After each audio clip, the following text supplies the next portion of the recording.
రైతు బంధు, ఆనాడి రైతు బంధు పేరు మీద మిగతా పథకాలన్నింటినీ బంధు పెట్టి రైతులు నష్ట కష్టాలు పాలు చేసి ఏ ఒక్క పథకాన్ని కూడా కేంద్రం ఇచ్చేటటువంటి పథకాలను కూడా బంధు పెట్టినటువంటి ఘనత గత ప్రభుత్వానికి.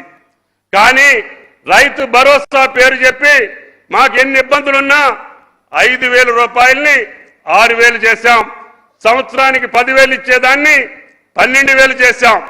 మీరు ఎగనామా పెట్టినటువంటి ఎన్నికల ముందు ఎగనామా పెట్టినటువంటి రైతు బంధును కూడా ఒకే రోజు 7,200 కోట్లు రైతుల ఖాతాలో జమ చేసినటువంటి ఏకైక ప్రభుత్వం తెలంగాణ ప్రభుత్వం.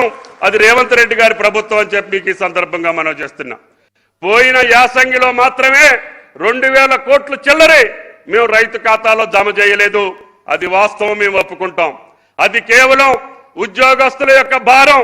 మేము ఇచ్చినటువంటి మాట లక్షలాది మంది జీవితాల్లో వెలుగులు నింపటం కోసం మొన్న యాసంగిలో ఆఖరి కిస్తీ మాత్రం మేము ఇయ్యలేదు.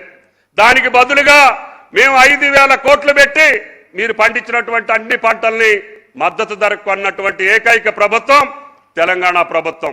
భారతదేశంలో ఏ రాష్ట్రంలో కూడా మొక్కజొన్నలు కానీ జొన్నలు కానీ ఏ రకమైనటువంటి పంటలు కొనకపోయినా రేవంత్ రెడ్డి గారు మా కేబినెట్ నిర్ణయం తీసుకొని కాదు కష్టాల్లో ఉన్నటువంటి రైతుని మనం ఆదుకోవాలి అని 15 లక్షల టన్నుల మొక్కజొన్నలు, జొన్నలు, ఇతర అన్ని పంటలు కూడా కందులు కానీ మినువులు కానీ పెసలు కానీ సోయా కానీ సన్ఫ్లవర్ తోటి సహా మీ పంటలను కొనుగోలు చేసినటువంటి ఏకైక ప్రభుత్వం భారతదేశంలో తెలంగాణ ప్రభుత్వం అని చెప్పి మీకు ఈ సందర్భంగా మనం చేస్తున్నాం.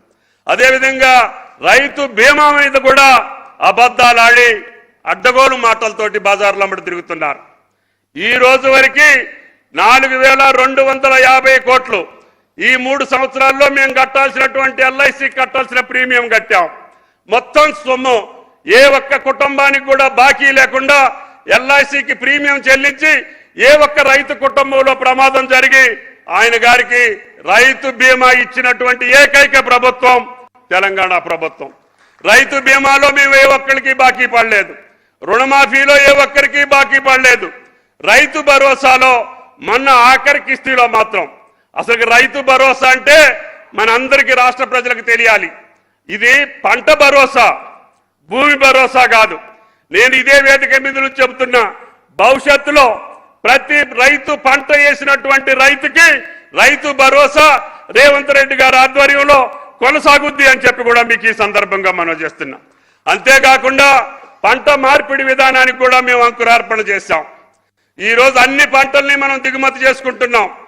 కానీ ఆ పంటలకి కావలసినటువంటి వెసులుబాటు ఇవ్వాలని మా రైతు కమిషన్ అధ్యక్షులు ఇచ్చినటువంటి సలహాలను పాటించి భవిష్యత్తులో మనం ఏ పంటలైతే దిగుమతి చేసుకుంటున్నామో ఆ పంటలకి రైతును ప్రోత్సహించి ఆ రకమైనటువంటి ఉద్యాన పంటలతో పాటు తప్పకుండా భవిష్యత్తులో కూరగాయలతో సహా ఈ రాష్ట్రంలో సమృద్ధిగా మనం పంటలు పండించే స్థాయికి ఈనాడు రైతాంగాన్ని తీసుకెళ్లాలని ఇందాకనే పెద్దలు చెప్పారు.